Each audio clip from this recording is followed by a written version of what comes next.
I'm here at Mid-Cheshire Radio to talk to one of the presenters, Michael Hocking, about what he does for charity and why he does it.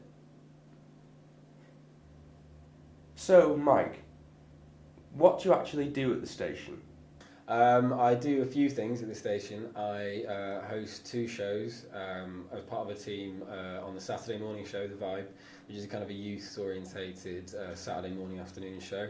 I also host an alternative music show called The Alternative Show on Tuesday nights, 8 till 10, for which I source interviews with bands from around Manchester and Liverpool. I go to their gigs, I interview them at their gigs, having sort of contacted them beforehand. I don't just show up. And we chat about their music, and I also record a bit of their live performance, put that together in Logic, and then play that as an interview package on air. And that's the majority of what I do. I do little things either side of that most of the time, covering bits and pieces, but that's about the brunt of it. How did you get into radio? Why did you want to go into radio? Well, it seemed to me almost like the perfect merging of things that I like to do, which is playing music, talking about music, and being involved in the broadcast media. I'm a big fan of radio anyway, and of television, and of a spoken word kind of entertainment. I'm a big fan of podcasts and the like, especially stuff like the Ricky Gervais show, stuff like that. I've been listening to stuff like that. I thought that would be great to do. And then I was doing a music course. I'd left uni, started doing that, and I thought, I think I'd give radio a bit of a go. I think I'd enjoy it. So I emailed Karen, the boss at Mid-Cheshire Radio, and she was lovely. She said, yeah, straight come in. And I came in, and within a week, I think I was on the show The Vibe with the guys on there, which is great. And from there, I've kind of carried on. I've got some more experience since then, and I'm hoping to go from there to other radio stations, hopefully. You say you're doing a music course. What's that all about? It is a music and audio production course at the Manchester Midi School, which is in Salford. And there's bits and pieces to that to do with radio as well, but it's largely to do with music production, because I used to write music and perform and stuff like that. Not so much nowadays. Nowadays it's mainly radio. But I'm still involved in those circles, and that's really beneficial for the course. But it also taught me how to use Logic and audio editing software, which has become very useful for these interviews and stuff like that. But it's not a degree. It's like a diploma, and I do that aside from working at the radio station. What music influences you? Well, it's difficult to say really. I listen to a lot of music, like a lot of music. In terms of musical performance, I don't really do much of that anymore. I still write with friends, and we still write and perform, and I still create music on the course. But that was kind of indie music. I mean, inspired by stuff like the Smiths and the Cribs, and all those bands that I really, really like. But aside from that, we also, at the course, I do a lot of electronic music production, sort of ambient music inspired by people like F Buttons and Brian Eno and people like that, because I love that sort of an Aphex Twin, although I don't claim to be on that level. And then in terms of the stuff I do at the radio station, alternative music is an umbrella thing. It covers, a whole host of, basically any genre that isn't popular music really fits under that umbrella nowadays. It used to just mean indie music. But now you've got indie, you've got rock, you've got electronica, you've got all those weird little mini genres that come under all those things, those sort of umbrella terms, and then sort of jazz, oddly enough, comes sort of under that in my remit because there isn't another show that does that. So I'm when I'm trying to, I suppose, do radio and interview artists, I'm interested in just things that are different, I suppose, things that strike me as very different, is what I look for in artists. I hear you took part in a charity run recently. Can you tell us a little bit more about that? Yeah, well, that was I run anyway. I love running. It's something I always do. It's for the fitness side of it, and because I'm like a beanpole. Obviously, I'm very skinny, so I lend myself well to running.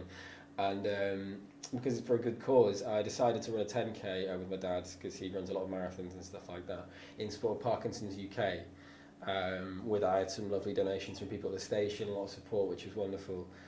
It was good. Parkinson's UK is a great charity. It's all about promoting awareness of Parkinson's because it's quite a misunderstood illness. I have a family member who suffers from Parkinson's, so there's obviously a sentimental side to it there.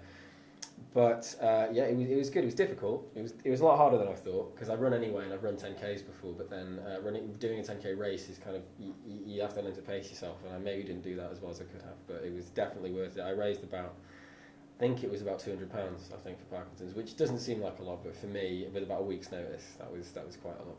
Was it a good time you running? Yeah, it was. What was the time now? I think it was like 47 minutes or something. I wanted to get under 45.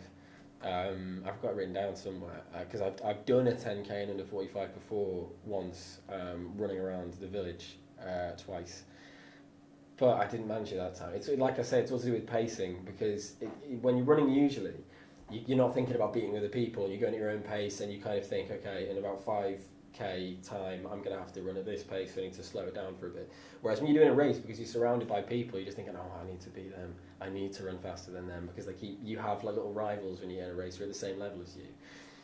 And so that was a bit tough. So I kind of boiled myself out a bit, but I managed to get it together at the end. I was also on a running soundtrack as well, obviously in my ears, because I wouldn't run without music. It's impossible to run without music. You can't do it, in my opinion. What songs were on your playlist for running? There's a playlist.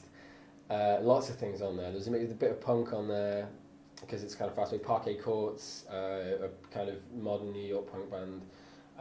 They released their album last year. I think it was the year before actually. A bit of that. I think there was Morrissey on there. All You Need Is Me. Morrissey. A little bit of Radiohead. Yeah Yeah Yeahs. The Rapture. Crystal Stilts. Lots. It was a mixture of stuff, but basically. And there was also Sparks on there, the 80s alternative group Sparks, number one song in heaven. Anything with a kind of a racing pace and building up and and momentum to it's really good running because you really get in the zone. And there's scientific backup for it as well. That running with music actually helps you to go further and keep yourself in better form while you're running. So that was part of it. And one final question. It's a two-part question. Are you proud of what you've done? And have you got any more plans to do anything else to fundraise for charity? Yeah, no, I'm doing 2 more 10Ks actually.